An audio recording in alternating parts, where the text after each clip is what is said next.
Um, as you know, we have to do implementing language for several items that have passed on the ballot. The casino is one. The Farm Standards Board is one, and I believe that the veterans bonuses is the third. And we will be working on all three. We are working on all three of those. Will you have a resolution prepared to go on the May ballot about changing the location of the Columbus Casino? Our Franklin County representatives are very interested in working with the city of Columbus, with the authorities in Franklin County, with the business community in Franklin County, and in working towards coming up with a location that is agreeable to everyone in the Franklin County area. And if that can be done, I would hope that the House would be supportive. Speaker, you mentioned that you're going to meet with Senate President Harris later this week. There was a lot of concern raised by both members on your caucus, members of the Senate Republican caucus, that there was just very poor communication last year between you and the Senate President. Why was that, and why do you think it may improve this year? I'm not sure I would agree that there was poor communication. The Senate President and I believe, have a good personal relationship. We met regularly. We were very involved in dealing with an economic crisis for Ohio, which we have largely resolved at this point for this budget cycle.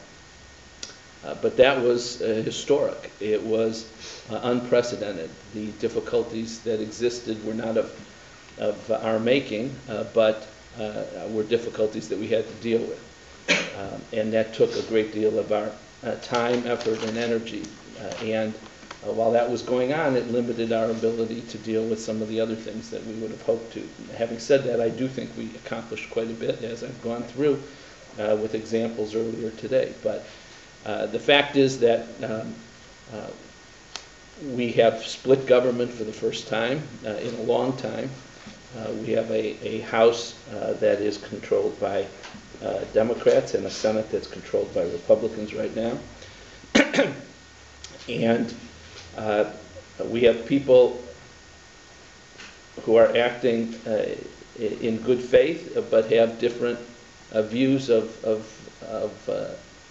how to achieve the goals that I believe we all share, which include as a high priority job creation.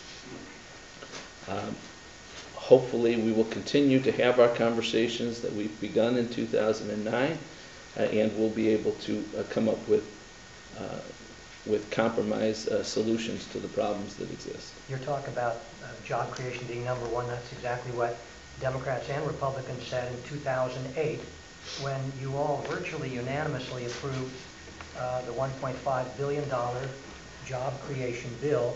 You all said that was the solution, if there was one, to Ohio's economic mess. With the jobless rate still at well above 10%, and Ohioans are very frustrated, what can you tell them about any success, any sign that that major jobs bill has had much of an impact at all? First of all, I'm not sure I agree 100% with your premise. Let's start with that. But the fact is that the world has changed a lot since that particular bill was passed. I don't know that anybody, by the way, would have said that that or any other bill is the economic panacea for Ohio. But the fact is that a lot has changed. Nobody, and I believe that's a fair statement, anticipated that we would have a multi-billion-dollar hole to fill in Ohio at the time that legislation was passed. And Ohio does not stand alone in this problem. The fact is that states all over the country had and have economic crises that are as bad or worse than Ohio's. I believe I've seen statistics that Ohio, in fact, was in the better half of the states in terms of smaller deficits and lesser economic budgetary problems than if you take the country as a whole. So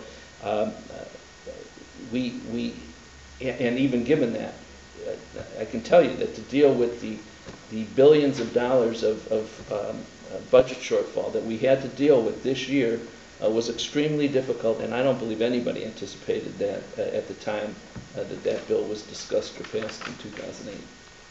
Speaker, the